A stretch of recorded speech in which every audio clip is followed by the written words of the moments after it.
Okay, last demo for the day, 24 minutes and 2 seconds lit on the clock. So this should give us more than, hopefully, plenty and enough time to complete this last demo. Let's see if we can make this one really nice.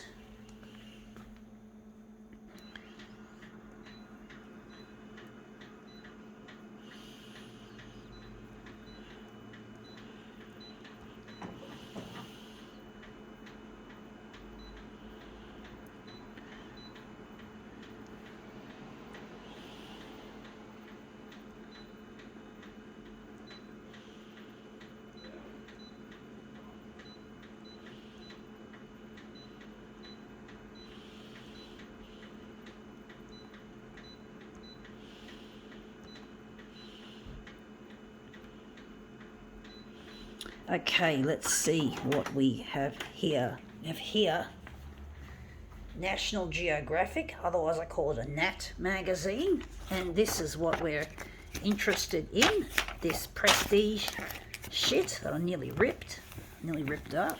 This is a Rolex commercial, so we've got a Rolex commercial we're going to make into something interesting.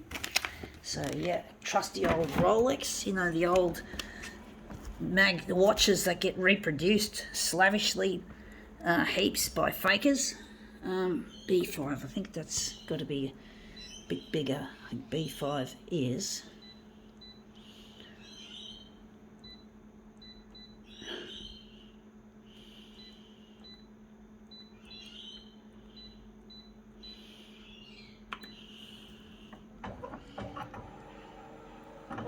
Oh, that's not good enough. It's too big. It's too big.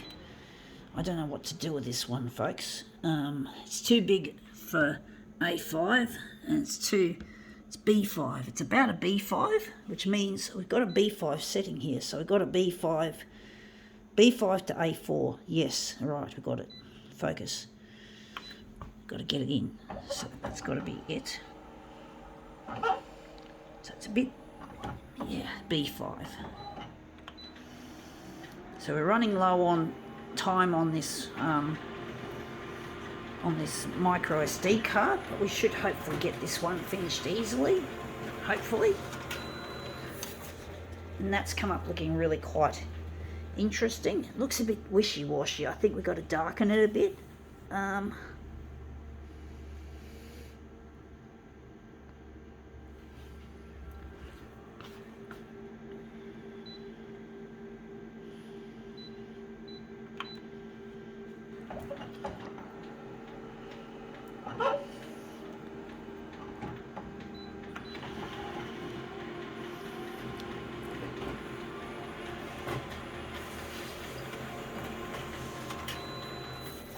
Yeah, that looks a bit better now. That looks a bit more contrasty, at least. A little bit better well defined.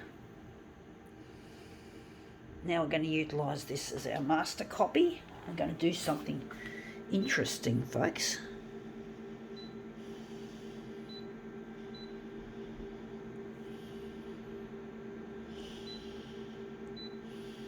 So we're going to put all the colours back.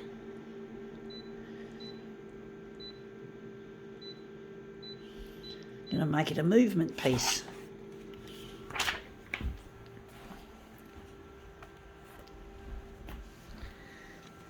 So this is our Rolex commercial.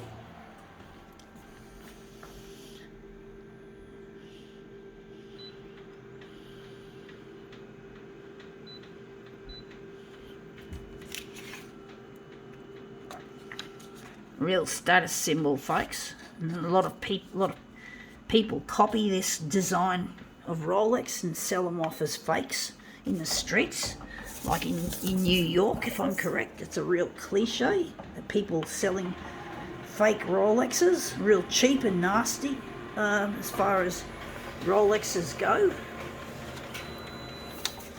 People just like to make a quick dollar, ripping people off on the premise that they're buying I don't know if they actually say it's fake or if they don't admit it. That looks really nice, actually.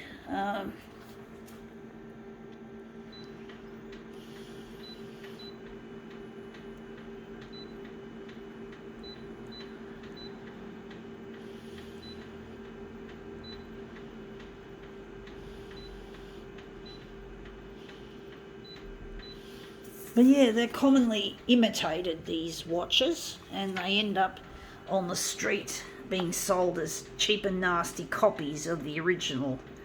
I don't know how much they charge, because I know a Rolex is an extremely valuable watch, so even the fakes are probably worth a lot of money as well, but they're a lot less expensive than the original, if you know what I mean, folks.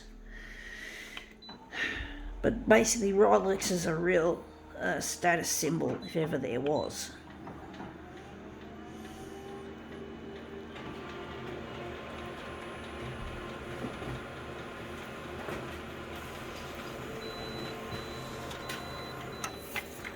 That's come up looking really quite interesting. That's really nice. I think we can now do our other pieces and we'll be well under this deadline of micro SD card space.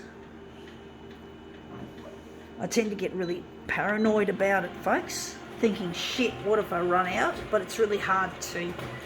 Sometimes I do create demos that do last a long time, and I don't expect them to last a long time. So it's like this lack of control that I have over the outcome of things. I spend too much time on certain demos, and then I end up spending too much time on the card for other demos. And I always put 120 demos exactly on my card, and I don't want to deviate away from that. So I have to make them in groups of 15, and I do believe I have high functioning autism, which gives me this desire for order and control, to make sure everything's in order and this works out pretty much the same way as it goes. I haven't been actually diagnosed with that, but it's extremely likely that I have it, given that I have a lot of symptoms. My passion for photocopiers is a typical ASPE trait, the fixation, the obsession with things, especially technology, is a typical ASPE-ism. And I do find that helps me keep focused on the job, to keep doing my job, because I'm trying to get on the air on the 6 o'clock news. I'm trying to get my artwork as a photocopier artist recognised. And I can't get too distracted with social and fun sort of things that normal so-called neurotypical people get involved in. And I do have a partner, however, that I love, and I'm trying to get in touch with him as well. And I really get lonely. I just have time for him and no one else. And that's the end of the Rolex, and I've got plenty of time to spare. So I might as well just give you guys a household rundown, a fly around. So this is my bedroom windows. So this is me as an artist, folks. Me living and working as an artist. This is my sleeping quarters cum studio display bed. And this is my photocopier. And as you see, and there's a lot of junk in here that I've got. So I'm just going to do you guys a bonus fly around to use up some of what's left on this card, because I'm hoping to become famous as an artist. I'm hoping that I'll make money out of being talented for my abilities. So that I do consider the high functioning autism a form of asset, but I do have low functioning parts of the brain as well, which cause me a great deal of distress when it comes to I can't work in a normal job. And basically, I live on Centrelink, and this is some more junk and crap. I'm not a very tidy person, probably because of the low functioning. I had a cord around my neck and I came out breech. This is my artwork piling up big time, lots of reams of paper. And basically I had a cord around my neck and I came out breech. And that's caused problems, I believe, with the hippocampus and the short-term memory, which means I struggle with learning and retaining things. And it's really difficult. And I haven't, as I said, I probably told you, I had another disability that involves stigma that I've been diagnosed with.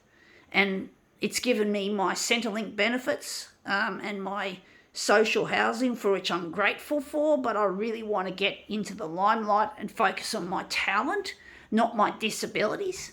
I don't want my disabilities to be the sum total of what I become.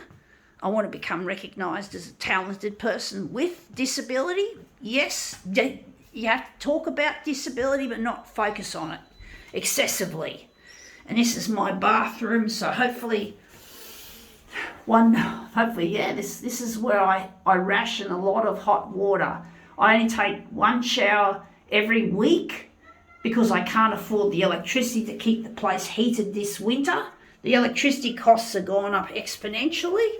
This is my dunny can. We all know what that is, what it's for. And we've got here I do like to dump my clothes down there, and here a bit of organised chaos. And this is me in the mirror. Fuck. But basically, yeah, I only take one shower a week, and I wash my hair once every 2 weeks because I can't afford the rising costs of living, like electricity. And I also, what else do I do that I save money? And I'm saving money on lights. So I don't run my overhead lights anymore. I'll show you what I use regularly now. I use this camping lantern, which has just been charged up a while back. Camping lantern, which I found in a shopping trolley abandoned. Very fortunate find. I've got here a LED torch. It's called Extreme. It's a brand. And this one here is my headlight. This is my Extreme headlight, another Extreme branded torch product. This is still discharging because I'm trying to flatten the battery, and when this one goes dead, I'm going to put it on my battery charger, which I've got tucked away in there. And I'll show you my last and most impressive torch. These torches were bought years ago when I was affording things better, when things were not so expensive. But here is something that's a real treat. It is a lead, what they call a mag light, and it's a very prestige brand of torch.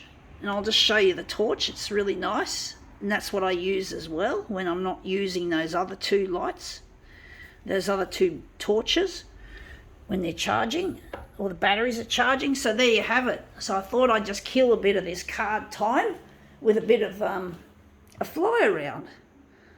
So yeah, and that's who I am. My name is Daria Andre Huddy, and I am a talented photocopier artist.